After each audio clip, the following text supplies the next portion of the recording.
হাই friend, Gitanjali চেনেললৈ আপোনালোকক আদৰণি জনাইছোঁ।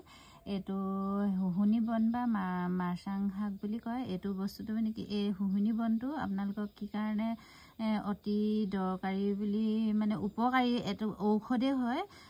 এইটো যে মুখত যে আপোনালোকক দেখাই দিম, বা মুখত যে মানে হেৰিয়াৰ তলত মানে গুটি যে হয় যে, এইটো লগাই দিলে মানে গুটিটো মানে আপোনালোকৰ গুটিটো ভাল হৈ যাব। মানে মুখৰ ভিতৰত যে মানে এনেকুৱা গুটি হয়, মানে খুব বিষাই নহয়, তেতিয়া এইটো লগাই দিব লাগে, তেতিয়া একদম ভাল হৈ যায়। আৰু গ্লিচাৰিন লগালেও ভাল হয়। এইটো গ্লিচাৰিনটো লগাই মুখত খালি ভিতৰলৈ নিব নালাগে।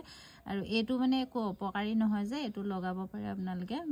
সেইটো মানে গুড়ি কৰি খুন্দি লগাই সেই জেগাটুকুৰাত লগাই থৈ দিব লাগে। তেতিয়া কি হয়, এদিনতে ভাল হৈ যায়। 2 দিন 3 দিন নালাগে, এদিনতে ভাল হৈ যায়। ফুলটো খালি লগাব, ফুলটো গুড়ি কৰি লগাব।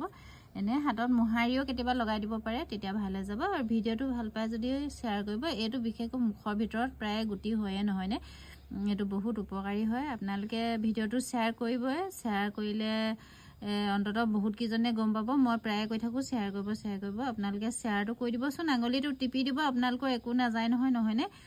আৰু ভিডিঅ'টো প্ৰায় নিজৰ জেগাত নিজৰ ঠাইত থৈ দিলে অন্ততঃ ভাল। মানে প্ৰতিটো কথা মনত নাথাকে ন, কেতিয়াবা এইবিলাক মানে থাকি যাব। ইমান ভাল কথা, উপকাৰী কথা। এইটো আপোনালোকে এইটো খায়ো, শাকটো মানে খায়ো। সেয়েহে আজিলৈ আহিছোঁ, বাই।